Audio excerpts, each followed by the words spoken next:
L'automne de 1876 s'abattait sur Poitiers comme un linceul gris, ses brumes matinales s'accrochant aux toitures gothiques et aux ruelles pavées de la vieille ville. Dans le quartier aristocratique de Montbernage, dominant la vallée du Clin depuis son promontoire rocheux, se dressait la Mansion Rousseau, une demeure du XVIIe siècle dont les pierres calcaires avaient noirci sous les assauts du temps et des intempéries.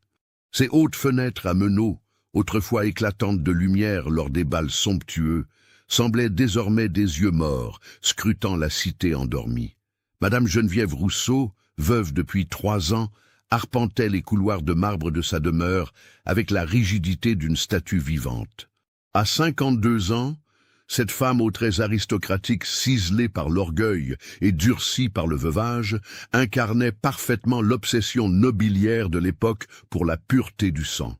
Ses cheveux d'un châtain sévère étaient tirés en chignon si serré qu'il semblait sculpter son visage en un masque de marbre, et ses yeux d'un vert glacial ne reflétaient qu'une seule passion, préserver l'honneur de la lignée Rousseau à tout prix. Ce matin-là, alors que les cloches de Notre-Dame-la-Grande sonnaient 8 heures, Geneviève se tenait dans le grand salon, contemplant le portrait de son défunt époux, le comte Henri-Auguste Rousseau. L'homme au regard noble et aux moustaches parfaitement taillées semblait la juger depuis son cadre doré, et elle serrait les dents face à ce rappel constant de ses propres échecs. Car malgré 23 années de mariage, elle n'avait donné qu'un seul héritier à la famille, Philippe, son fils de 26 ans, dont l'esprit fragile et les tendances perverses constituaient une source d'angoisse perpétuelle. Le baron Philippe Rousseau était un homme de constitution frêle, aux cheveux d'un blond terne et aux yeux d'un bleu délavé qui trahissait une instabilité mentale croissante. Depuis l'enfance, il manifestait des comportements inquiétants. Il torturait les animaux domestiques, espionnait les domestiques dans leur intimité et développait des obsessions malsaines pour tout ce qu'il percevait comme impur ou corrompu. Sa mère, aveuglée par l'amour maternel et l'orgueil familial, attribuait ces dérèglements aux épreuves nécessaires que devait traverser un aristocrate sensible dans un monde en décadence. Poitiers, en cette fin de XIXe siècle, était une ville en mutation. L'industrialisation naissante côtoyait encore les vestiges féodaux, et les écarts sociaux se creusaient de manière dramatique. Dans les quartiers populaires de la Tranchée et des Couronneries, la misère rongeait les familles ouvrières comme un cancer. Les enfants des rues, orphelins ou abandonnés, erraient par dizaines dans les ruelles sombres, survivant de mendicité et de petits larcins.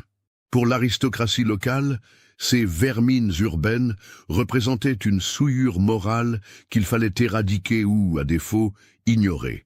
C'est dans ce contexte que Geneviève développa sa théorie personnelle sur la purification sociale.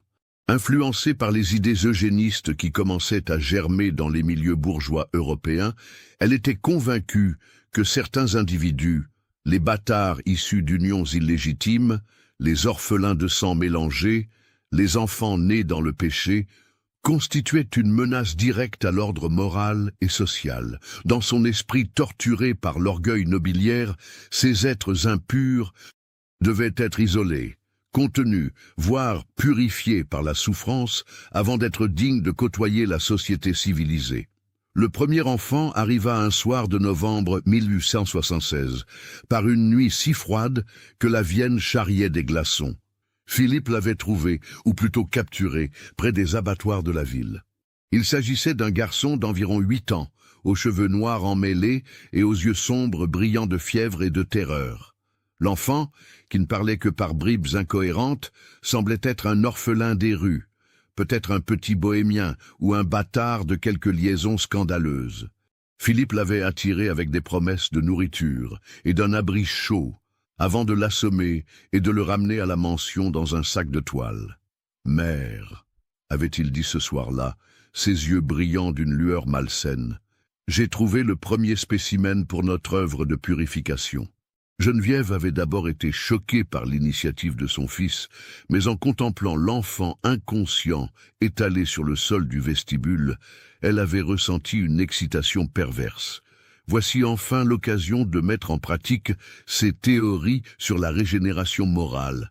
Cet être souillé par une naissance impure pourrait être lavé de ses péchés originels par l'isolement et la pénitence forcée. « Philippe !» avait-elle murmuré, sa voix tremblant d'une exaltation quasi religieuse. « Prépare la chambre secrète. Notre mission divine commence aujourd'hui. » La chambre secrète était une pièce que le défunt comte Henri-Auguste avait fait aménager durant les troubles de 1848, craignant les émeutes populaires. Située au 2e étage de la mansion, elle était dissimulée derrière une cloison mobile dans la bibliothèque familiale. L'accès se faisait par la manipulation d'un mécanisme caché derrière une rangée de livres de théologie. La pièce mesurait environ 4 mètres sur 3, sans fenêtre, éclairée uniquement par une bougie ou une lampe à huile. Le sol était dallé de pierres froides, et l'humidité suintait perpétuellement des murs de calcaire. Philippe avait passé plusieurs journées à préparer cette chambre selon les instructions de sa mère. Il avait installé des chaînes et des menottes fixées au mur, un seau hygiénique dans un coin, et une paillasse moisie sur laquelle les sujets seraient contraints de dormir. Sur les murs, il avait accroché des crucifix et des images pieuses, persuadé que la contemplation forcée de ces symboles religieux contribuerait à la purification spirituelle des captifs. Le premier enfant, que Geneviève avait baptisé sujet premier pour déshumaniser sa condition, fut installé dans cette geôle improvisée par une nuit de tempête. Ses chevilles furent entravées par des chaînes de fer, et ses poignets menottés à un anneau scellé dans le mur. Lorsqu'il reprit connaissance, ses cris de terreur résonnèrent dans la pièce close comme les plaintes d'un animal pris au piège. « Tais-toi, créature impure !» lui avait sifflé Geneviève, son visage éclairé par la flamme vacillante d'une chandelle. « Ton baptême par la souffrance commence maintenant. Plus tu résisteras, plus ton âme se purifiera lentement. » Les premiers jours furent atroces. L'enfant pleurait, suppliait, tentait de briser ses chaînes jusqu'à ce que ses poignets saignent. Geneviève et Philippe descendaient 3 fois par jour pour lui apporter une maigre pitance. Des croûtes de pain rassis, de l'eau croupie, parfois quelques légumes avariés récupérés aux cuisines. Ils observaient leur sujet avec la fascination malsaine de scientifiques étudiant un cobaye, notant méticuleusement dans un carnet de cuir rouge ses réactions, ses phases de désespoir, ses tentatives d'évasion. « Voyez comme il se débat encore !» commentait Philippe, ses yeux brillants d'une satisfaction perverse. « Cela prouve que l'impureté de son sang résiste à notre traitement. Il faudra intensifier la thérapie. » Au bout de 2 semaines, les cris de l'enfant se transformèrent en gémissements, puis en murmures incohérents. Sa résistance s'émoussait peu à peu sous l'effet de la malnutrition, de l'isolement total et de la terreur constante. Geneviève était enchantée de ses progrès et commençait déjà à planifier l'acquisition d'autres sujets pour son programme de purification.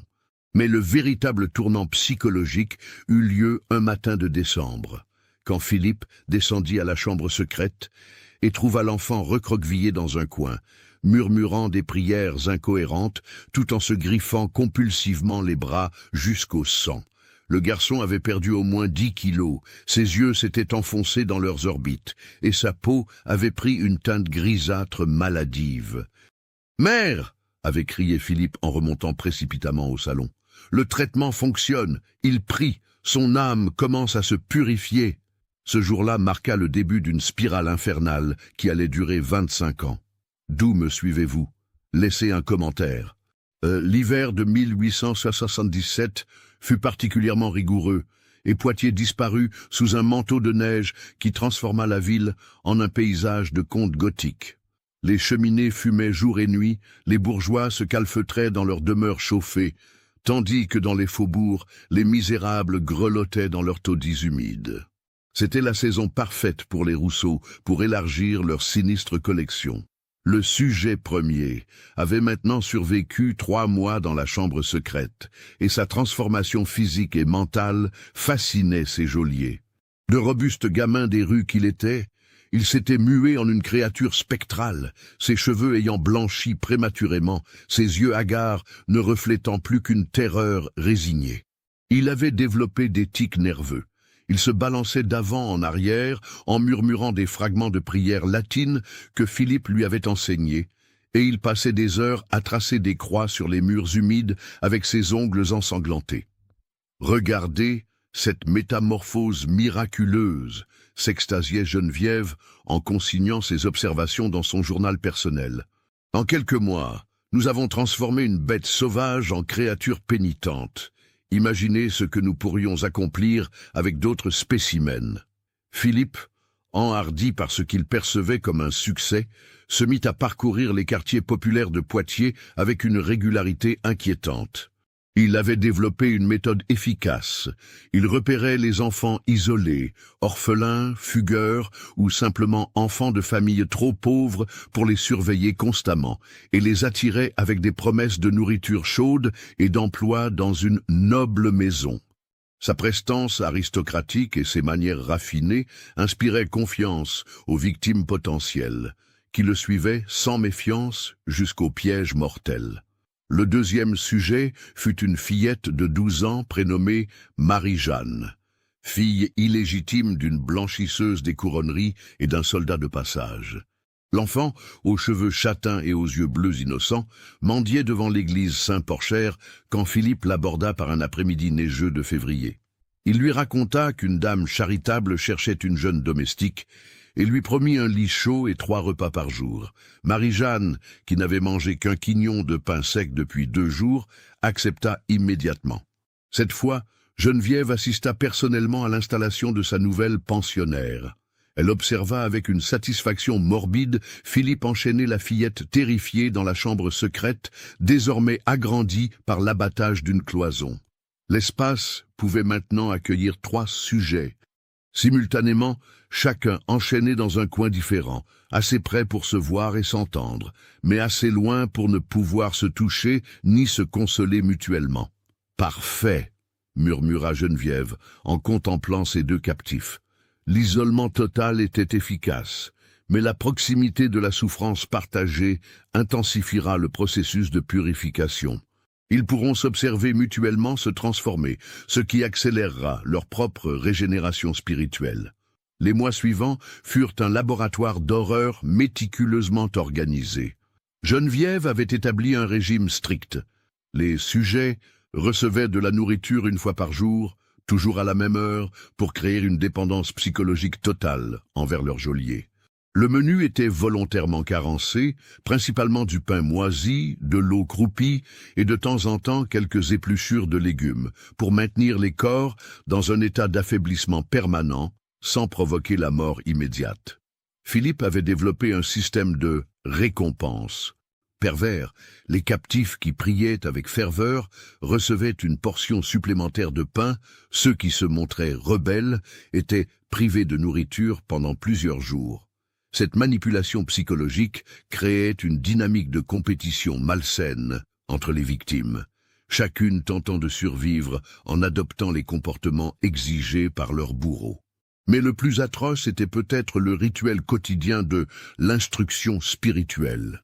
Chaque matin, Geneviève descendait dans la chambre secrète, vêtue de sa plus belle robe noire, tenant un missel relié de cuir, et obligeait ses captifs à répéter des prières latines pendant des heures.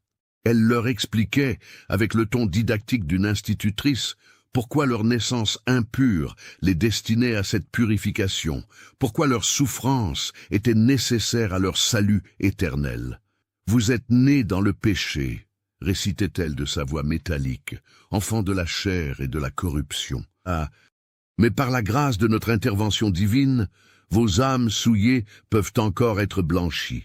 Plus vous souffrirez ici-bas, plus votre place au paradis sera assurée. » Au bout de 6 mois, Marie-Jeanne avait développé une sorte de mysticisme délirant. Elle passait ses journées à psalmodier des cantiques, ses yeux fixés sur un crucifix accroché au mur, et affirmait recevoir des visions de la Vierge Marie qui lui promettait la rédemption par la souffrance. Geneviève était ravie de cette évolution spirituelle et notait scrupuleusement chaque détail dans son journal. Le 3e sujet arriva en septembre 1878. Un garçon d'environ 10 ans, visiblement de sang mélangé, probablement fils d'une liaison entre un colon revenu d'Algérie et une femme locale. Ses traits exotiques et sa peau légèrement basanée représentaient, aux yeux de Geneviève, le summum de la corruption raciale qu'elle s'était donné pour mission de corriger. Elle le baptisa sujet troisième et décida d'appliquer sur lui des méthodes encore plus drastiques. Philippe, dont les pulsions sadiques s'intensifiaient avec chaque nouveau captif, proposa d'ajouter des éléments éducatifs au traitement. Il installa un système de poulies permettant de suspendre les enfants par les poignets pendant de courtes périodes pour stimuler leur méditation spirituelle. Il introduisit également des séances de flagellation purificatrices, utilisant un fouet à lanière de cuir qu'il avait confectionné lui-même. « La chair doit souffrir pour que l'esprit s'élève », justifiait-il, reprenant les formules mystiques que sa mère avait puisées dans ses lectures théologiques. Saint François d'Assise lui-même pratiquait la mortification corporelle. Nous ne faisons que les initier aux pratiques des plus grands saints de la chrétienté.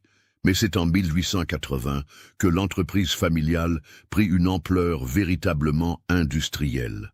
Geneviève, constatant que ces trois sujets initiaux montraient des signes d'épuisement avancé, l'un d'eux était même entré dans un état catatonique permanent, décida qu'il fallait renouveler régulièrement le cheptel pour maintenir l'efficacité du processus. Philippe fut envoyé dans d'autres villes de la région, Châtellerault, Montmorillon, Chauvigny, pour élargir son territoire de recrutement.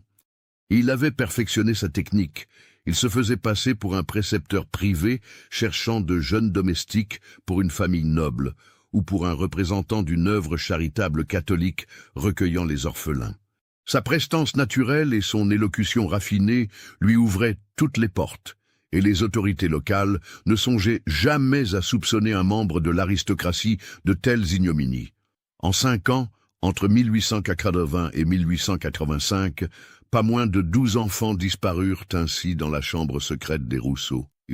Geneviève avait fait aménager 2 pièces supplémentaires adjacentes, créant un véritable complexe souterrain de cellules interconnectées. Chaque sujet était méticuleusement catalogué dans ses registres: âge approximatif, origine supposée, degré d'impureté évalué selon ses critères personnels, et évolution de son état physique et mental sous traitement. Certains captifs ne survécurent que quelques mois. La malnutrition chronique, l'absence totale de soins médicaux et le stress psychologique extrême emportaient les plus fragiles. D'autres développèrent des pathologies mentales sévères, catalepsie, mutisme hystérique, automutilation compulsive. Les plus résistants parvinrent à survivre plusieurs années, devenant des ombres humaines qui avaient de perdu jusqu'au souvenir de leur identité antérieure. Geneviève considérait ces décès comme des échecs techniques plutôt que comme des drames humains.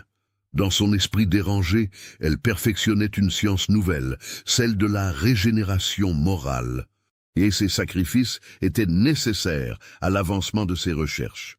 Elle correspondait même secrètement avec d'autres membres de l'aristocratie européenne intéressés par les théories eugénistes, échangeant des méthodes et des résultats sous couvert de discussions philosophiques sur l'amélioration de la race humaine.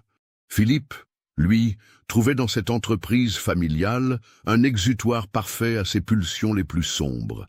Il passait des heures dans les cellules à observer les transformations de ses victimes, prenant des notes détaillées sur leurs réactions à différents types de privations et de tortures spirituelles.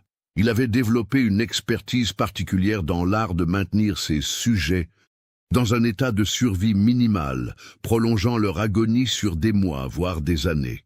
Mais au-delà de la cruauté pure, l'aspect le plus terrifiant de cette époque fut peut-être la routine bureaucratique avec laquelle les Rousseau géraient leur chambre d'horreur. Ils tenaient des horaires stricts, des registres méticuleusement tenus, des procédures standardisées pour chaque aspect de leur programme. Le mal était devenu pour eux une profession exercée avec le même sérieux qu'un artisan applique à perfectionner son art. Et pendant ce temps, Dans les rues de Poitiers et des villes environnantes, des familles cherchaient désespérément leurs enfants disparus. Des mères pleuraient des fils et des filles évanouies, sans laisser de traces. Des autorités locales classaient sans suite des dossiers de disparition, probablement dus à la fugue ou à l'accident. Personne ne songeait à soupçonner que derrière les murs respectables de la mention Rousseau se cachait l'un des crimes les plus atroces de l'histoire française. Si cette histoire macabre vous a donné des frissons, partagez-la avec un ami qui aime les contes d'horreur. L'automne de 1885 marqua un tournant décisif dans l'histoire macabre de la famille Rousseau, bien qu'à l'époque, ni Geneviève ni Philippe ne mesuraient encore l'ampleur de ce qui allait transformer leur œuvre de purification en cauchemar vivant. C'est à cette période qu'arriva celui qui allait devenir leur plus terrible création, et paradoxalement, leur plus redoutable ennemi. Un enfant que l'histoire retiendrait sous le nom de Victor, en référence troublante au mystérieux Victor de l'Aveyron et au non moins énigmatique Caspar Hauser. Philippe l'avait trouvé un soir de brouillard épais près du cimetière de Chilvert, à la périphérie de Poitiers. L'enfant, âgé d'environ 6 ans, était recroquevillé contre une tombe, visiblement abandonnée depuis plusieurs jours. Ses vêtements en lambeaux et son état de maigreur extrême suggéraient qu'il avait vécu comme un animal sauvage, se nourrissant de détritus et dormant à la belle étoile. Mais ce qui frappa immédiatement Philippe, ce furent ses yeux.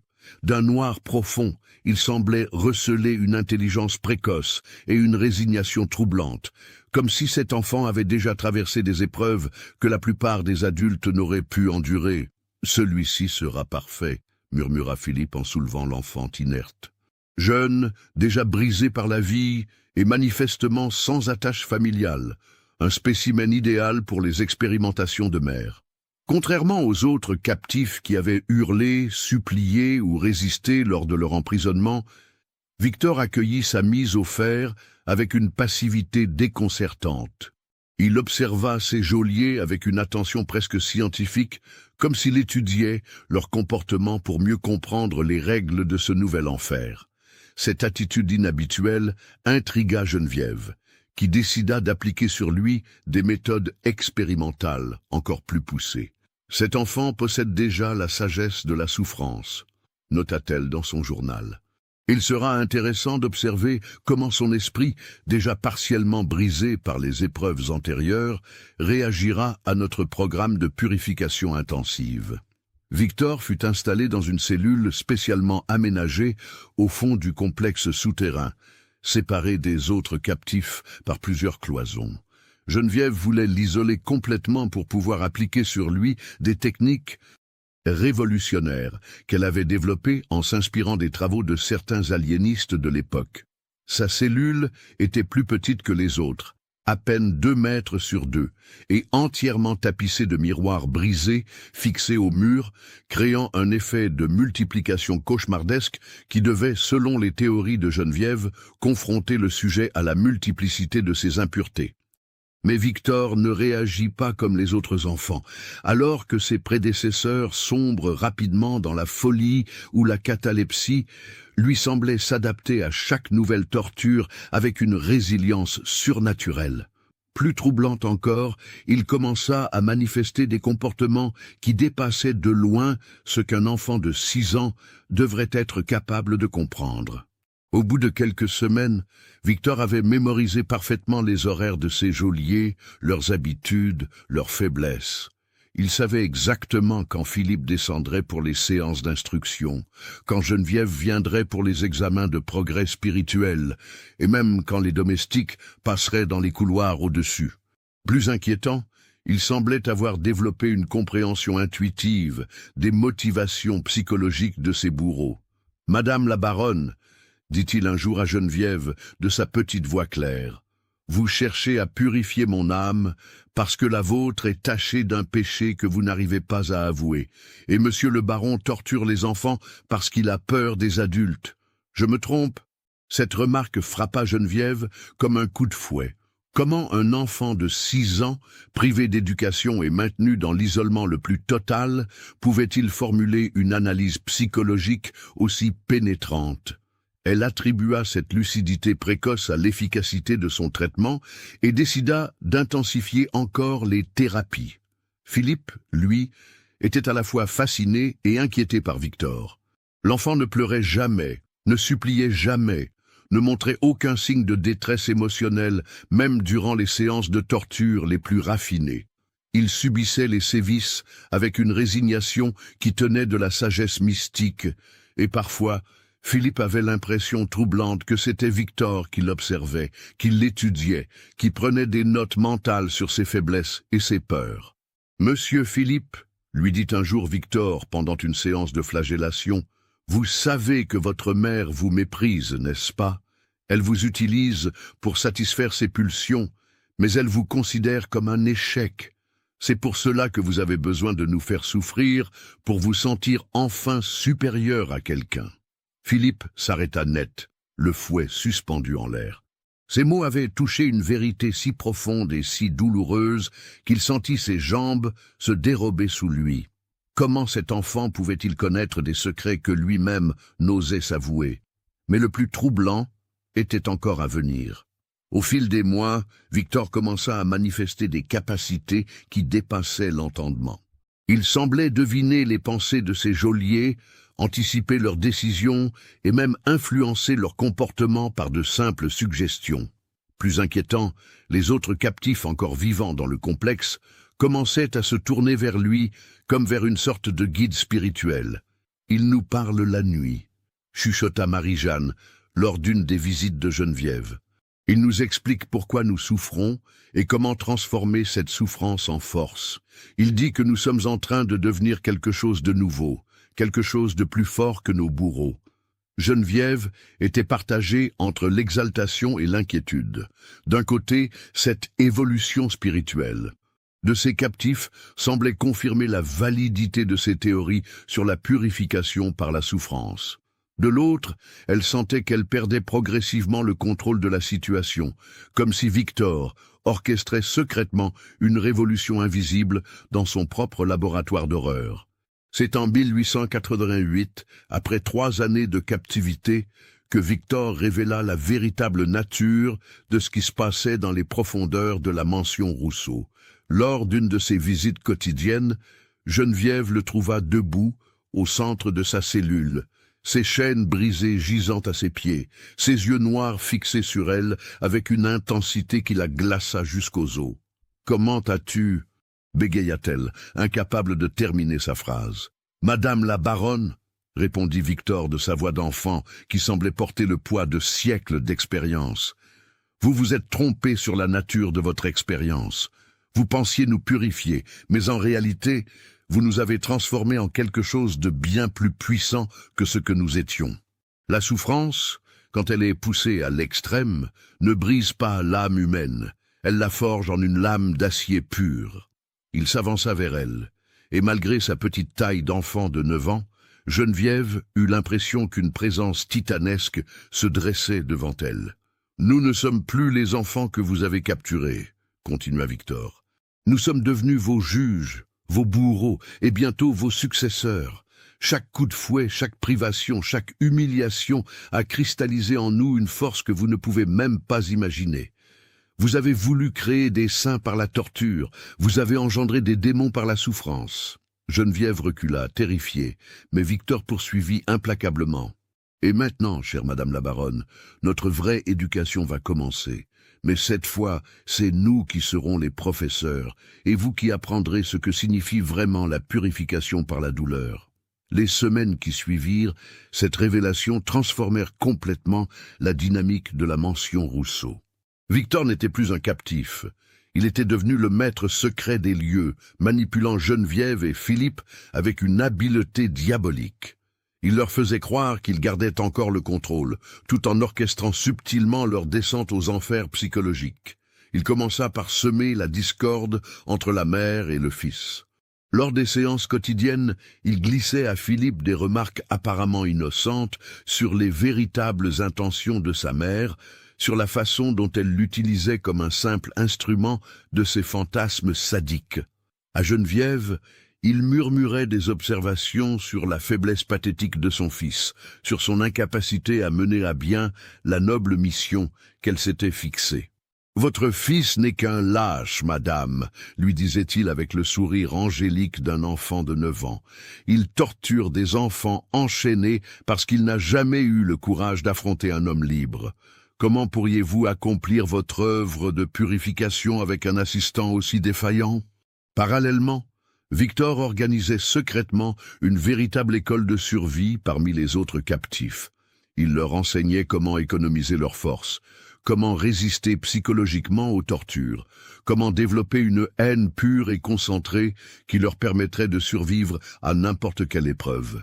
Plus troublante encore, il semblait posséder des connaissances sur l'anatomie humaine et la psychologie qui dépassaient de loin ce qu'un enfant de son âge devrait maîtriser. La douleur n'est qu'une information, expliquait-il aux autres prisonniers pendant les longues nuits d'hiver. Une fois que vous comprenez cela, elle perd tout pouvoir sur vous. Nos bourreaux croient nous briser, mais ils ne font que nous apprendre à transcender les limites humaines ordinaires. Bientôt, nous serons plus forts qu'eux, plus forts que n'importe qui. En 1889, la situation avait atteint un point de non-retour. Geneviève et Philippe, rongés par les manipulations de Victor et par leurs propres obsessions, avaient sombré dans une paranoïa mutuelle qui les rendait de plus en plus imprévisibles. Leurs séances de purification étaient devenues des explosions de violence incontrôlées, et plusieurs captifs avaient succombé à des tortures qui n'avaient plus rien de méthodique. Victor, lui, continuait de grandir et de se renforcer, défiant toutes les lois de la biologie. Malgré des années de malnutrition et de sévices, il avait développé une constitution robuste et une agilité remarquable.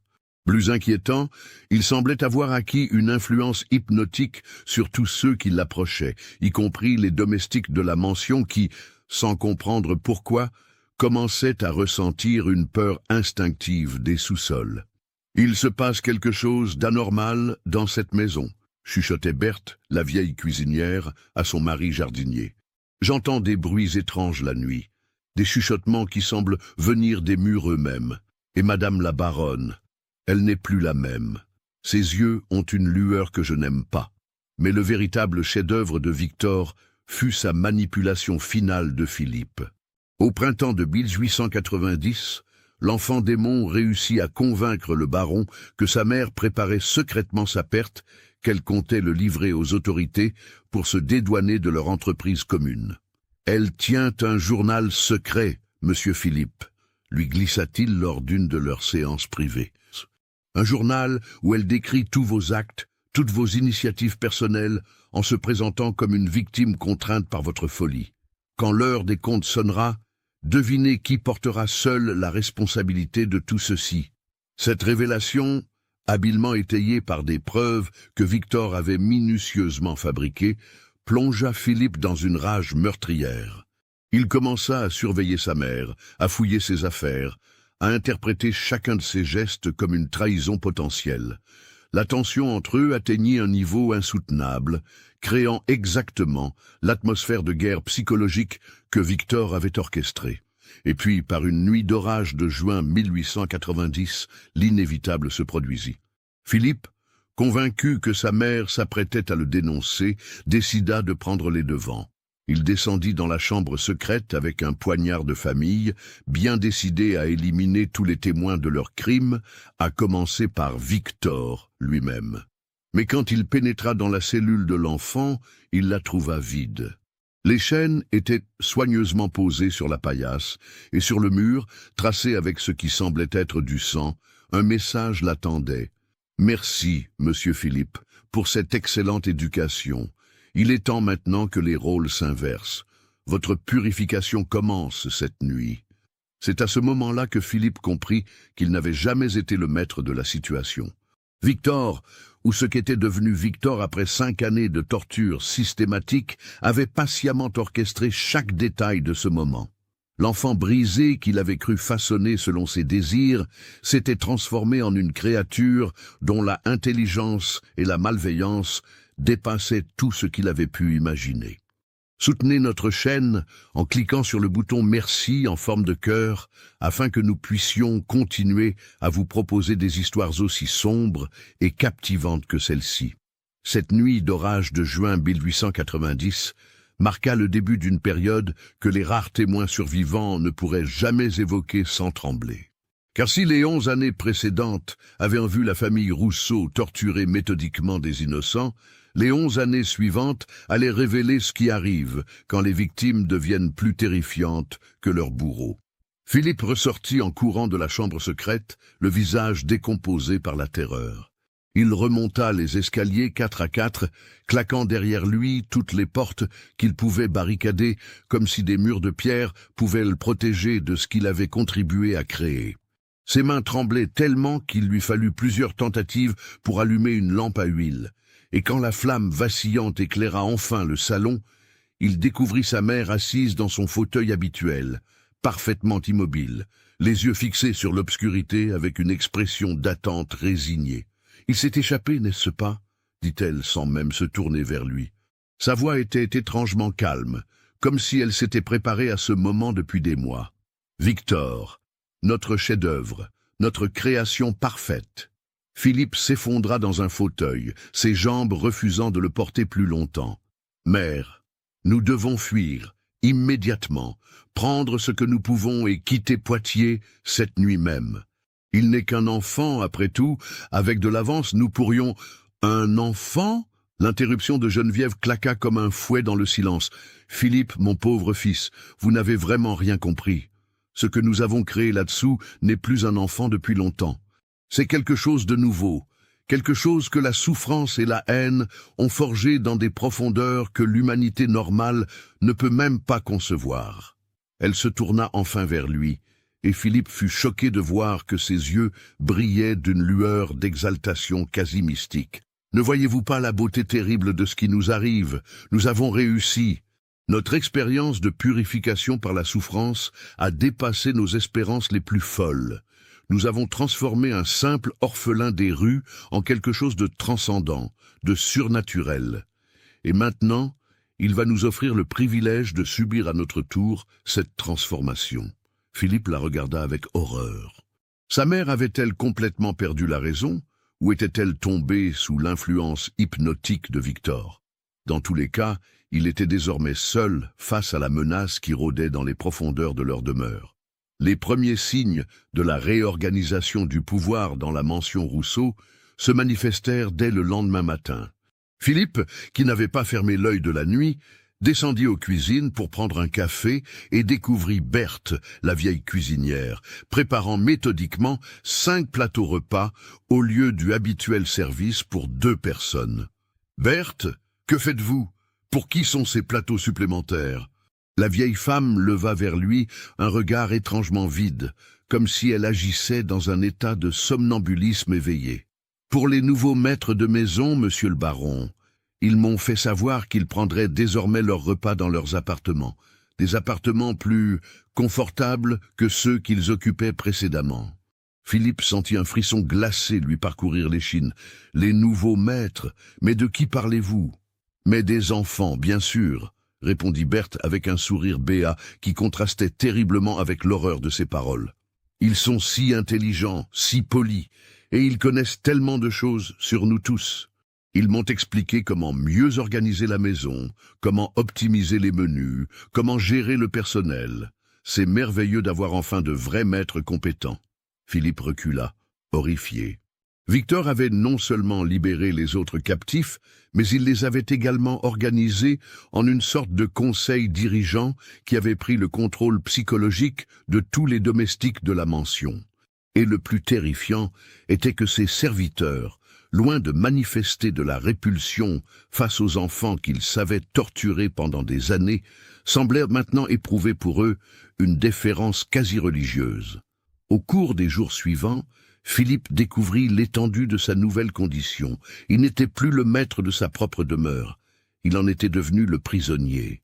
Chaque fois qu'il tentait de sortir, il trouvait les portes verrouillées de l'intérieur. Quand il essayait d'appeler à l'aide depuis les fenêtres, sa voix se brisait mystérieusement, comme si une force invisible l'empêchait de crier. Ses propres domestiques l'évitaient ou lui répondaient par des phrases évasives, leurs yeux reflétant une peur respectueuse qui n'était manifestement pas dirigée vers lui. Geneviève, elle, avait complètement embrassé sa nouvelle situation. Elle passait ses journées dans sa chambre, écrivant fébrilement dans un nouveau journal qu'elle avait commencé, documentant avec la même méticulosité scientifique qu'auparavant les progrès de sa propre purification. Car elle était désormais convaincue que Victor et ses compagnons allaient lui offrir l'expérience ultime qu'elle avait cherché à procurer à ses victimes, la transformation spirituelle par la souffrance extrême. « Imaginez la beauté de ce retournement », écrivait-elle dans son journal. « Nous qui pensions être les artisans de la purification, nous découvrons que nous n'étions que les instruments aveugles d'une justice cosmique supérieure. Nos anciens sujets, forgés par notre traitement, sont maintenant assez purifiés pour devenir nos guides spirituels. Quelle leçon d'humilité, quelle révélation mystique! La première séance d'instruction eut lieu une semaine après l'évasion de Victor. Philippe fut invité, par l'intermédiaire de Berthe, qui parlait avec la voix neutre d'un automate, à se présenter dans l'ancienne bibliothèque à 8 heures du soir précise. Quand il y entra, il découvrit les 5 enfants survivants assis en demi-cercle, parfaitement immobiles, leurs yeux fixés sur lui avec une intensité hypnotique. Ils avaient tous changé de manière spectaculaire. Malgré des années de malnutrition et de sévices, ils semblaient maintenant rayonner d'une vitalité surnaturelle. Leurs corps émaciés s'étaient remplumés. Leurs cheveux avaient retrouvé leur éclat et leurs yeux brillaient d'une intelligence précoce qui défiait leur âge apparent. Mais le plus troublant était leur immobilité parfaite. Ils ressemblaient à des statues de cire animées par une volonté collective unique. Victor, qui devait maintenant avoir 14 ans, mais paraissait porter le poids d'une sagesse millénaire, prit la parole en premier. « Bonsoir, monsieur Philippe. Nous espérons que vous avez passé une semaine instructive. Il est temps maintenant de commencer votre véritable éducation, car voyez-vous, tout ce que vous nous avez fait subir n'était que la phase préparatoire. Nous devions d'abord comprendre les mécanismes de la souffrance pour pouvoir vous les enseigner correctement. » Philippe voulut protester, fuir, crier, mais il découvrit qu'il était paralysé, cloué sur place par une force qui semblait émaner directement de la volonté collective des enfants. « Ne vous inquiétez pas », continua Victor avec un sourire qui glaça le sang de Philippe. « Nous n'allons pas vous faire subir les mêmes tortures grossières que vous nous avez infligées. Cela serait trop simple, trop brutal. Non, nous allons vous offrir quelque chose de beaucoup plus raffiné. Nous allons vous apprendre à vous torturer vous-même. » Au cours des mois qui suivirent, Philippe découvrit les limites de l'horreur psychologique. Les enfants ne le touchaient jamais physiquement, ne le privaient jamais de nourriture ou de sommeil, ne lui infligeaient aucun sévice corporel. Au contraire, il prenait un soin méticuleux de son bien-être physique, s'assurant qu'il soit toujours correctement nourri, habillé, soigné. Mais ils avaient développé des techniques de manipulation mentale d'une sophistication terrifiante. Chaque jour, ils lui démontraient par des détails précis l'étendue de leur connaissance de ses pensées les plus intimes, de ses peurs les plus secrètes, de ses hontes les plus profondes. Ils lui décrivaient avec une précision clinique chacun des crimes qu'il avait commis, chacune des souffrances qu'il avait infligées, en lui expliquant patiemment les répercussions psychologiques que ces actes avaient eues sur ses victimes. « Rappelez-vous Marie-Jeanne, monsieur Philippe, lui disait Victor lors d'une de ses séances quotidiennes. Le 15 mars 1868, vous l'avez suspendue par les poignets pendant 4 heures, parce qu'elle avait refusé de réciter le Pater Noster en latin. Savez-vous ce qui s'est passé dans son esprit pendant ces 4 heures? Laissez-moi vous l'expliquer minute par minute. » Et Victor procédait effectivement à une description détaillée, clinique, implacable, de chaque seconde de souffrance que la fillette avait endurée. Mais le plus atroce était qu'il ne se contentait pas de décrire, il faisait revivre à Philippe, par une sorte d'hypnose collective, les sensations exactes qu'avait éprouvées sa victime. Philippe sentait dans sa propre chair les tiraillements des muscles, la dislocation progressive des articulations, la montée de la panique, le désespoir croissant. Ces séances duraient des heures, et à chaque fois, Philippe ressortait de la bibliothèque complètement vidé, ayant vécu dans sa propre chair les tortures qu'il avait infligées à ses victimes. Mais le pire était qu'il commençait à éprouver une forme de gratitude morbide envers ses bourreaux. Car pour la première fois de sa vie, il comprenait vraiment ce qu'était la souffrance, non plus comme un pouvoir qu'il exerçait sur autrui, mais comme une révélation sur sa propre humanité. Geneviève, elle, vivait sa propre descente aux enfers avec une exaltation mystique croissante. Les enfants lui avaient assigné un programme de purification personnalisé, qui consistait principalement en longues séances de méditation forcée devant les portraits de famille, où elle devait réciter interminablement la liste de tous les crimes commis par la lignée Rousseau au cours des siècles. « Comprenez-vous maintenant, Madame la Baronne ?» lui expliquait Marie-Jeanne, qui, malgré ses 16 ans, parlait avec l'autorité d'une théologienne consommée, que votre obsession pour la purification du sang n'était que la projection de la corruption héréditaire de votre propre lignée. Votre famille a accumulé pendant des générations les crimes, les trahisons, les cruautés. C'est ce poison ancestral que vous tentiez d'exorciser en nous torturant. Et Marie-Jeanne détaillait effectivement, avec une précision historique stupéfiante, tous les crimes commis par les ancêtres Rousseau, les paysans massacrés au XVIe siècle, les procès truqués du XVIIe, les spoliations de biens ecclésiastiques, les trahisons politiques, les assassinats discrets. Comment une enfant de 16 ans, issue des rues populaires, pouvait-elle connaître des détails que les archives familiales elles-mêmes ne contenaient pas? Mais le plus troublant était que ces révélations correspondaient parfaitement aux intuitions secrètes que Geneviève avait toujours eues sur sa famille. Tous ces crimes que Marie-Jeanne lui détaillait, elle les avait pressentis, devinés dans le comportement de ses parents, dans l'atmosphère malsaine de la mansion, dans les cauchemars qui la hantaient depuis l'enfance. Au bout d'1 an de ce traitement, Geneviève et Philippe n'étaient plus que l'ombre d'eux-mêmes. Physiquement intacts, ils avaient été psychologiquement démontés pièce par pièce, puis remontés selon les désirs de leur nouveau maître. Ils éprouvaient maintenant pour les enfants une dévotion absolue, mélange de terreur sacrée et de gratitude pathologique pour la révélation qu'ils leur apportaient.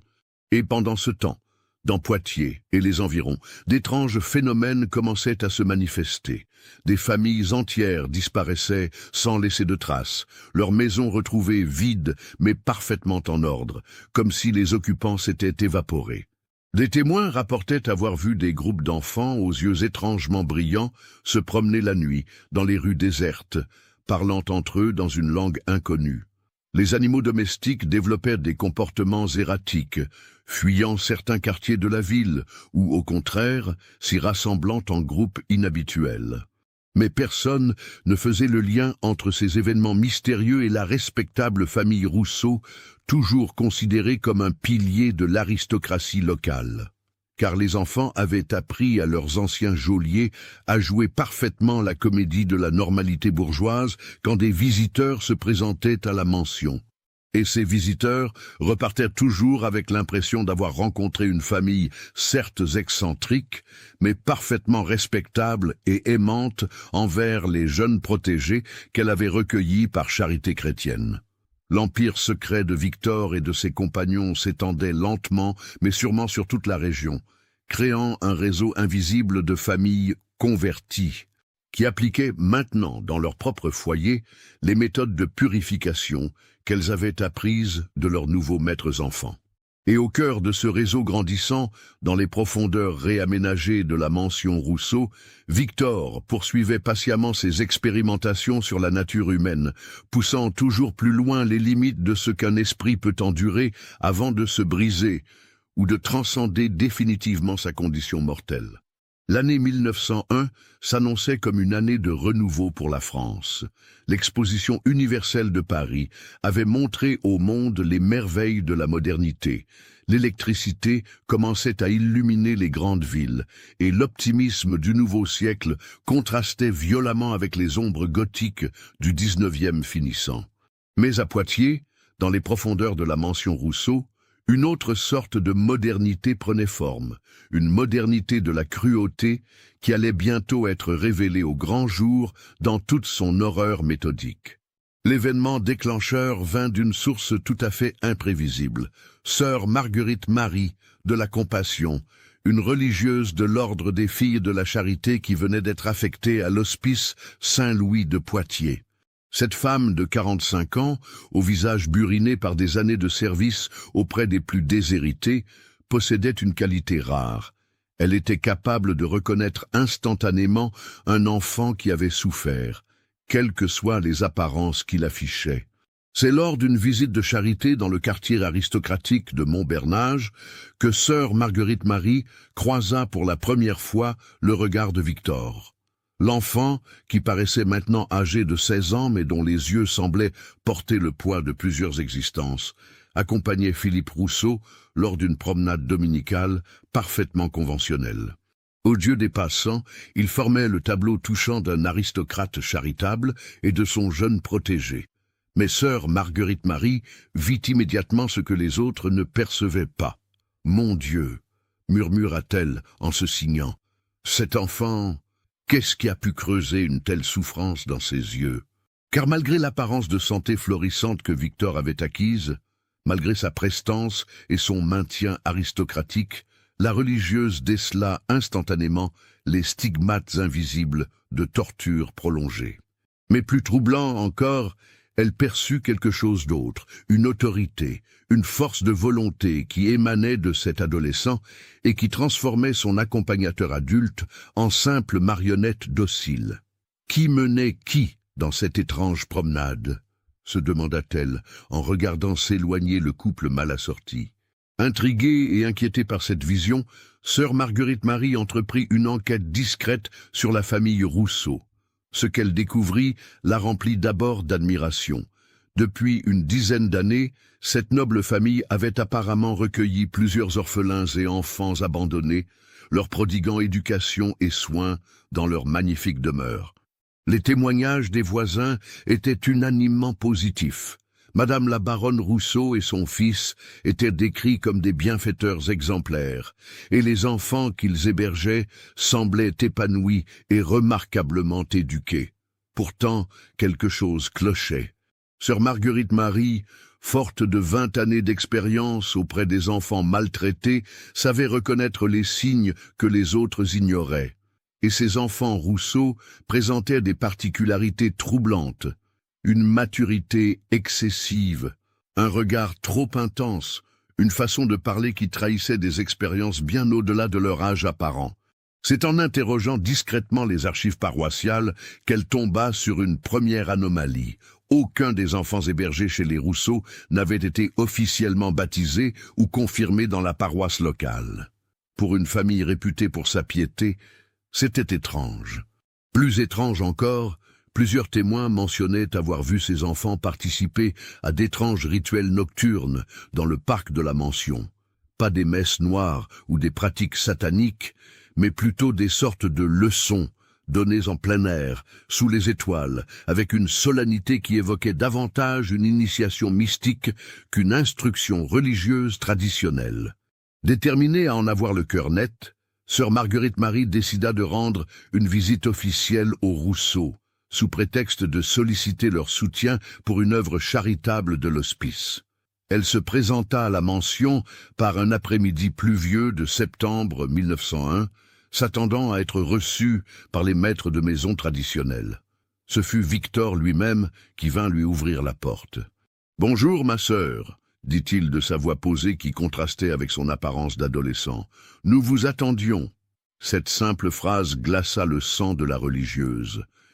Comment pouvait-il l'attendre alors qu'elle avait décidé de cette visite sur un coup de tête, sans prévenir personne? Vous m'attendiez » bégaya-t-elle. Mais bien sûr, répondit Victor avec un sourire qui n'atteignait pas ses yeux noirs. Une personne de votre perspicacité ne pouvait qu'être intriguée par notre petite communauté. Entrez, je vous prie. Madame la baronne sera ravie de vous recevoir. Sœur Marguerite Marie pénétra dans la mansion avec un sentiment croissant de malaise. L'atmosphère des lieux était oppressante, comme si les murs eux-mêmes retenaient des secrets terribles.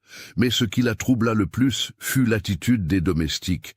Ils se déplaçaient avec une docilité de somnambules, évitant soigneusement de croiser le regard de Victor, et semblaient éprouver pour lui une déférence qui frisait l'adoration mystique. Geneviève Rousseau, quand elle apparut enfin dans le salon, était méconnaissable. La femme hautaine et rigide, que décrivaient les témoignages d'époque, s'était muée en une créature éthérée, presque translucide, qui parlait de purification spirituelle et de révélation divine, avec des yeux brillants d'une exaltation inquiétante. Elle présenta Victor et ses compagnons comme ses maîtres spirituels, expliquant à la religieuse médusée comment ses enfants lui avaient ouvert les yeux sur les vérités cosmiques cachées derrière les apparences du monde matériel. « Voyez-vous, ma sœur, expliquait Geneviève, de sa voix devenue étrangement cristalline, nous pensions être des bienfaiteurs, recueillant des orphelins. En réalité, c'était eux qui nous recueillaient.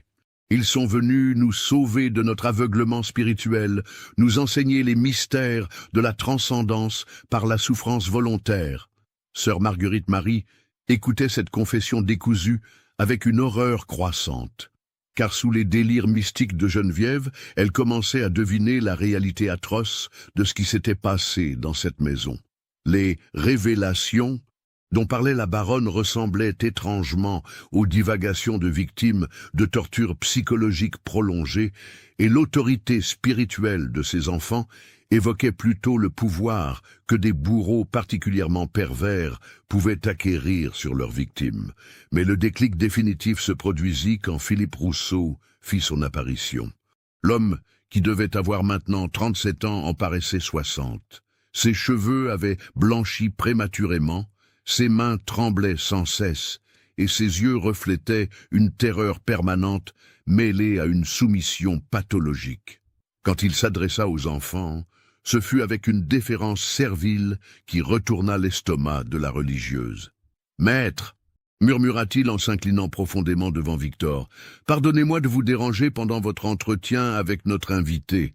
Dois-je préparer les appartements du sous-sol pour la cérémonie de ce soir ?»« Cela ne sera pas nécessaire, Philippe, » répondit Victor avec la patience condescendante d'un adulte s'adressant à un enfant déficient. « Sœur Marguerite Marie ne restera pas assez longtemps pour assister à nos rituels habituels, n'est-ce pas, ma sœur ?» Le ton de cette dernière phrase fit comprendre à la religieuse qu'il ne s'agissait pas d'une question, mais d'un ordre déguisé. Elle se leva précipitamment, prétextant une urgence à l'hospice, et quitta la mansion avec la sensation d'échapper de justesse à un piège mortel. Mais sœur Marguerite Marie n'était pas femme à abandonner quand des enfants étaient potentiellement en danger. Dès le lendemain, elle se rendit au commissariat de police de Poitiers pour faire part de ses soupçons au commissaire Alphonse Beaumont, un homme de 50 ans réputé pour son intégrité et son sens de la justice. « Monsieur le commissaire, » lui expliqua-t-elle, « je suis convaincu qu'il se passe quelque chose de terrible dans la mansion Rousseau. Ces enfants ne sont pas des protégés, ils sont soit des victimes, soit quelque chose de pire. » Beaumont écouta attentivement le récit de la religieuse, mais se montra initialement sceptique. Les Rousseau étaient une famille respectée, sans antécédents judiciaires, et les témoignages des voisins étaient unanimement positifs. Cependant, l'expérience de sœur Marguerite Marie avec les enfants maltraités lui conférait une crédibilité particulière. « Très bien, ma sœur, » décida finalement Beaumont. « Je vais constituer une équipe d'enquêteurs discrets pour surveiller cette mansion. Si vos soupçons sont fondés, nous en aurons bientôt la preuve. » Ce qu'ils découvrirent au cours des semaines suivantes dépassa leur pire cauchemar. En surveillant la demeure depuis les toitures adjacentes, les policiers observèrent des scènes qui défièrent leur compréhension. Ils virent Philippe et Geneviève Rousseau se comporter comme des serviteurs, soumis envers des adolescents qui donnaient visiblement tous les ordres. Ils assistèrent à d'étranges rituels nocturnes dans le parc, où les protégés semblaient dispenser un enseignement mystérieux à des adultes agenouillés devant eux. Plus troublant encore, ils remarquèrent que d'autres familles bourgeoises de la ville venaient régulièrement rendre visite à la mansion, et en repartaient avec un comportement visiblement altéré. C'est comme s'ils étaient hypnotisés, rapporta l'inspecteur Durand après une nuit d'observation. Ces enfants exercent sur les adultes une influence que je n'arrive pas à expliquer. Et les adultes, mon Dieu, commissaire, ils ont l'air terrorisés et béats à la fois, comme des mystiques qui auraient vu le diable et l'auraient pris pour un ange. Mais c'est un témoignage inattendu qui fournit finalement la clé de l'énigme. Lucien Moreau, un maçon qui avait effectué des travaux dans la mansion 15 ans plus tôt, se présenta spontanément au commissariat, rongé par un secret qu'il n'arrivait plus à porter. « Monsieur le commissaire », dit-il d'une voix brisée par l'émotion. En 1886, j'ai aménagé des pièces secrètes dans la cave de la mansion Rousseau. Madame la baronne m'avait dit que c'était pour constituer une cave à vin particulière, mais ces pièces étaient équipées d'anneaux scellés dans les murs, de systèmes d'aération minimale et de portes qui se fermaient de l'extérieur. J'ai toujours su que quelque chose n'allait pas, mais j'avais besoin de l'argent, et les Rousseau payaient bien. Aujourd'hui, je n'arrive plus à dormir en pensant à ce que j'ai peut-être contribué à construire. Cette révélation décida Beaumont à agir immédiatement. Le 12 novembre 1901, par une nuit de brouillard dense, une équipe de policiers investit discrètement la mansion Rousseau. Ce qu'ils découvrirent dans les sous-sols dépassa en horreur tout ce que l'époque avait pu imaginer. Le complexe souterrain était devenu un véritable laboratoire de la souffrance humaine, méticuleusement organisé et documenté. Les enquêteurs trouvèrent d'abord les registres tenus par Geneviève durant les premières années, des carnets de cuir rouge où étaient consignés avec une précision scientifique les détails de chaque torture, les réactions de chaque victime, les progrès de leur purification spirituelle. Ces documents, rédigés dans une écriture soignée et méthodique, révélaient l'ampleur industrielle de l'entreprise familiale. Puis, ils découvrirent les chambres secrètes elles-mêmes. Certaines contenaient encore des squelettes d'enfants enchaînés au mur, leurs os portant les traces de malnutrition chronique et de sévices répétés. D'autres abritaient des instruments de torture raffinés, des systèmes de poulies pour la suspension prolongée, des dispositifs de contention sophistiqués, des mécanismes de privation sensorielle. Mais le plus atroce était peut-être la bibliothèque de la souffrance, des dizaines de cahiers où chaque enfant captif avait été contraint de tenir un journal détaillé de ses propres torments, décrivant jour après jour sa descente progressive dans la folie et le désespoir. « Mon Dieu !»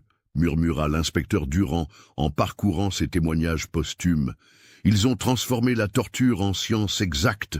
Chaque détail est noté, analysé, optimisé. C'est de la cruauté industrialisée. » Mais la découverte la plus troublante fut celle des appartements actuels des enfants survivants. Car loin d'être des victimes croupissant dans des cachots, Victor et ses compagnons vivaient maintenant dans un luxe raffiné, entouré de livres rares, d'œuvres d'art et de confort moderne. Leurs chambres étaient décorées comme celles de jeunes aristocrates, et leur bibliothèque personnelle contenait des ouvrages de philosophie, de psychologie et de sciences occultes, qui auraient impressionné des érudits universitaires. Plus troublant encore, ces enfants, qui avaient maintenant entre 16 et 20 ans, semblaient avoir développé des capacités intellectuelles extraordinaires.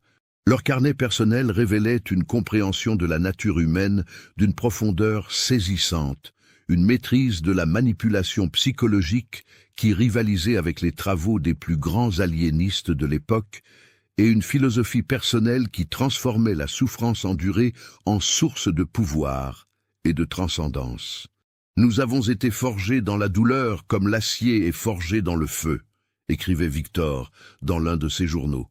Chaque coup, chaque privation, chaque humiliation a cristallisé en nous une force que les humains ordinaires ne peuvent même pas concevoir. Nous sommes les premiers d'une nouvelle humanité, purifiés par la souffrance extrême et libérés des illusions de la pitié et de la morale conventionnelle.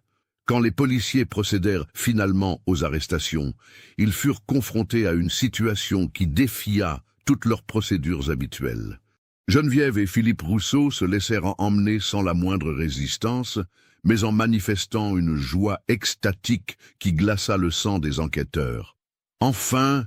s'exclamait Geneviève en montant dans le fourgon cellulaire. « Enfin notre œuvre va être révélée au monde. Les autorités vont pouvoir constater l'efficacité de nos méthodes de purification spirituelle. C'est un jour béni. » Philippe, lui, pleurait, mais c'était des larmes de soulagement, pas de désespoir. « Merci, messieurs les policiers », répétait-il en bégayant. « Merci de nous arrêter. Maintenant, nos maîtres vont peut-être nous pardonner nos fautes passées. Peut-être accepteront-ils de continuer notre éducation même en prison. » Mais l'arrestation des enfants eux-mêmes posa des problèmes juridiques inédits. Comment inculper des victimes qui étaient manifestement devenues des bourreaux? Comment juger des mineurs qui avaient subi des tortures atroces, mais qui les avaient ensuite infligées à leur tour? Victor et ses compagnons se présentèrent spontanément aux autorités, mais avec une arrogance tranquille qui déstabilisa complètement les enquêteurs. « Nous ne fuyions pas », déclara Victor lors de son premier interrogatoire. « Pourquoi fuirions-nous? Nous n'avons rien fait d'illégal selon vos lois. Nous avons simplement pris le contrôle de nos anciens geôliers et les avons éduqués selon les méthodes qu'ils nous avaient eux-mêmes enseignées. C'est de la justice poétique, pas du crime. » Le procès qui s'ouvrit au printemps 1902 devint rapidement l'un des événements judiciaires les plus troublants de l'époque. La presse nationale et internationale se passionna pour cette affaire Rousseau, qui semblait défier toutes les catégories morales et légales habituelles. Les témoignages des victimes survivantes, car Victor et ses compagnons acceptèrent de témoigner longuement sur leurs expériences, révélèrent des détails d'une cruauté méthodique qui révulsa l'opinion publique. Mais ce qui troubla le plus les observateurs fut l'attitude des accusés principaux. Geneviève et Philippe Rousseau manifestaient durant tout le procès une fierté pathologique pour leur œuvre, décrivant leurs tortures comme des actes de charité spirituelle. Ils semblaient sincèrement convaincus d'avoir rendu service à leurs victimes, en les purifiant par la souffrance. Quant aux enfants, ils témoignèrent avec une lucidité glaciale, qui impressionna même les magistrats les plus endurcis. Ils décrivirent méthodiquement les sévices subis, mais sans jamais manifester la moindre émotion, comme s'ils rapportaient des expériences scientifiques plutôt que des traumatismes personnels. « Comprenez-vous, » expliquait Victor à la barre, « que nous remercions sincèrement Madame et Monsieur Rousseau pour l'éducation qu'ils nous ont donnée. Sans eux, nous serions restés de vulgaires enfants des rues. Grâce à leur traitement, nous sommes devenus quelque chose de supérieur à l'humanité ordinaire. Nous maîtrisons maintenant les mécanismes de la douleur et de la peur de façon que les plus grands psychologues nous envieraient. » Le verdict, rendu en juin 1902, fut sévère. Geneviève et Philippe Rousseau furent condamnés aux travaux forcés à perpétuité pour torture, séquestration et homicide sur mineurs. Mais le sort des enfants survivants posa des problèmes insolubles. Victimes selon la loi, ils ne pouvaient être poursuivis pour les tortures psychologiques qu'ils avaient ensuite infligées à leurs geôliers. Ils furent finalement placés dans un établissement psychiatrique spécialisé sous surveillance médicale permanente. Mais l'histoire ne s'arrêta pas là, car au cours des mois qui suivirent le procès, d'étranges phénomènes commencèrent à se manifester autour de tous ceux qui avaient été impliqués dans l'affaire. Les gardiens de prison rapportèrent que Geneviève et Philippe Rousseau continuaient à tenir des séances d'instruction dans leurs cellules, s'adressant à des interlocuteurs invisibles avec la même ferveur mystique qu'autrefois. Ils affirmèrent recevoir des visites nocturnes de leurs anciens maîtres, qui poursuivaient leur éducation spirituelle même à travers les barreaux de la prison.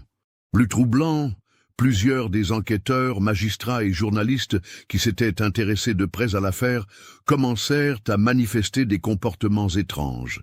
Certains développèrent des obsessions morbides pour les détails de l'affaire, passant des nuits entières à relire les témoignages et les pièces du dossier. D'autres furent pris de cauchemars récurrents où ils revivaient les tortures décrites par les victimes, ou se voyaient eux-mêmes dans le rôle des bourreaux. Le commissaire Beaumont lui-même, l'homme intègre qui avait mené l'enquête, sombra progressivement dans une dépression mystique où il se persuadait que toute l'affaire avait été orchestrée par des forces supérieures pour lui révéler les vraies lois de l'existence humaine. Il démissionna de la police et passa ses dernières années à errer dans Poitiers, prêchant à qui voulait l'entendre que les enfants Rousseau avaient découvert le secret de la transformation spirituelle par la souffrance volontaire. Quant à l'établissement psychiatrique qui hébergeait Victor et ses compagnons, il devint rapidement un lieu de pèlerinage secret pour des individus attirés par les révélations des anciens captifs.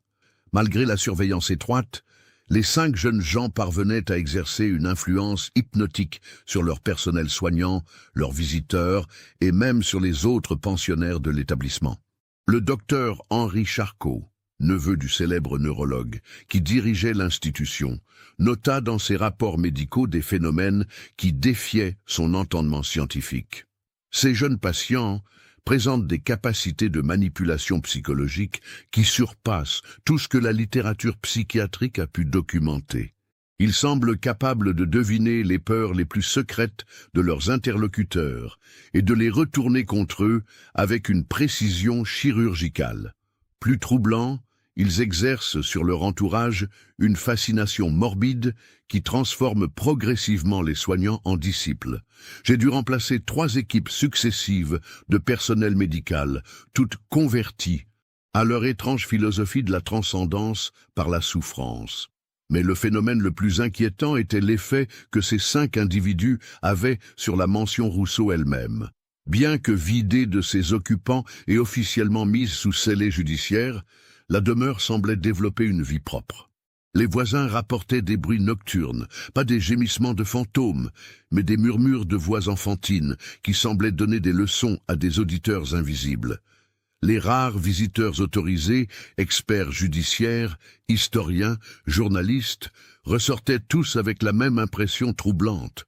La mention continuait à fonctionner, même vide, comme si l'œuvre des Rousseau avait créé une énergie psychique autonome qui survivait à ses créateurs. C'est comme si cette maison avait appris à torturer, écrivit un reporter du Figaro après une visite nocturne en 1905. Les murs eux-mêmes semblent suinter une malveillance qui vous pénètre jusqu'aux os.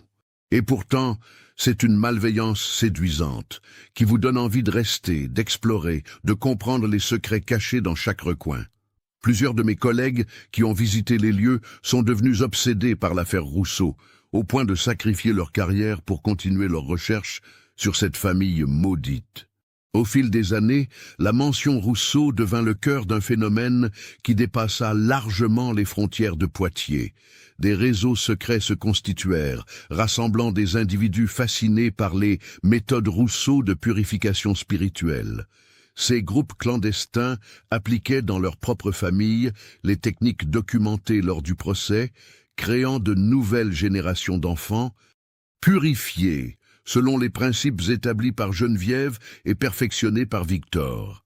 Victor lui-même, bien qu'interné, continuait à diriger ce mouvement souterrain par l'intermédiaire de visiteurs qui repartaient transformés par leurs entretiens avec lui. À 25 ans, il était devenu le prophète d'une religion secrète de la souffrance, prêchant que l'humanité ne pourrait évoluer qu'en acceptant de briser systématiquement ses membres les plus jeunes pour les reconstruire selon des modèles supérieurs. L'amour parental traditionnel, écrivait-il dans l'un de ses nombreux traités philosophiques rédigés en captivité, et c'est la faiblesse qui empêche l'espèce humaine d'atteindre son potentiel véritable. Seuls les parents assez courageux pour transformer l'amour en souffrance constructive peuvent offrir à leurs enfants la possibilité de transcender leur condition animale initiale.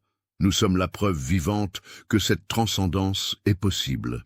En 1910, Victor et ses 4 compagnons moururent tous dans des circonstances mystérieuses, la même nuit, sans signe de maladie ou de violence. Leurs corps furent retrouvés dans leurs cellules respectives, parfaitement sereins, un sourire étrange figé sur leurs lèvres. Selon les témoins, leurs derniers mots furent identiques. « Notre œuvre est accomplie. Les semences sont plantées. La moisson commencera bientôt. Leurs décès marquèrent paradoxalement l'apogée de leur influence. Leur mort simultanée fut interprétée par leurs disciples comme un passage volontaire vers un état supérieur d'existence, et leurs écrits furent rassemblés en une sorte de doctrine secrète qui continua à se propager dans toute l'Europe. La mention Rousseau fut finalement détruite en 1920 par les autorités municipales. Mais selon les témoins de la démolition, les ouvriers furent tous affectés de troubles psychologiques durables. Certains développèrent des obsessions pour la correction de leurs propres enfants, d'autres furent hantés par des visions nocturnes où des voix enfantines leur expliquaient les vraies méthodes d'éducation spirituelle. Aujourd'hui encore, près de 120 ans après les événements, l'affaire Rousseau continue de fasciner les criminologues, les historiens et les psychologues.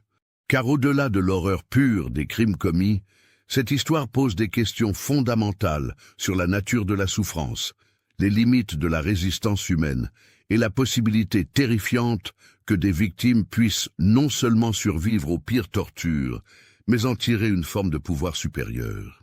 Les archives de l'affaire, conservées aux Archives nationales, continuent d'attirer des chercheurs du monde entier. Mais beaucoup de ceux qui les consultent ressortent transformés par cette lecture, comme si les mots mêmes de Victor et de ses compagnons conservaient une partie de leur pouvoir de fascination mortelle. Et dans les rues de Poitiers, par les nuits de brouillard épais, certains habitants affirment encore entendre parfois des murmures enfantins qui semblent venir des égouts ou des caves abandonnées, des voix qui récitent inlassablement les leçons apprises dans les profondeurs de la mention Rousseau, perpétuant, à travers les siècles, l'œuvre terrible de ceux qui transformèrent l'innocence en instrument de terreur absolue. Car telle est peut-être la véritable malédiction de cette histoire. Non pas que des enfants aient été torturés par des adultes dérangés, mais qu'ils en aient tiré les leçons nécessaires pour devenir, à leur tour, des professeurs d'une cruauté infiniment plus raffinée que celle qu'ils avaient subie. Et que cette leçon, une fois apprise, ne puisse jamais vraiment être oubliée par ceux qui en ont compris la terrible logique. L'histoire de la famille Rousseau nous rappelle que le mal le plus pur n'est pas celui qui détruit, c'est celui qui enseigne, qui se transmet, qui transforme ses victimes en nouveaux propagateurs d'une doctrine de souffrance qui se perpétue à travers les générations. Et quelque part, dans les replis les plus sombres de l'humanité, cette doctrine attend patiemment l'occasion de ressurgir, portée par de nouvelles voix enfantines qui auront appris, à leur tour, que la souffrance bien comprise peut devenir l'instrument de tous les pouvoirs. Qu'avez-vous pensé de l'histoire? Laissez votre commentaire ci-dessous et partagez vos réflexions sur ce cas terrifiant. Envie d'autres histoires d'horreur mêlant histoire et mystère? Abonnez-vous, activez la cloche de notification et partagez avec ceux qui aiment le côté obscur de l'humanité. À bientôt pour le prochain cauchemar.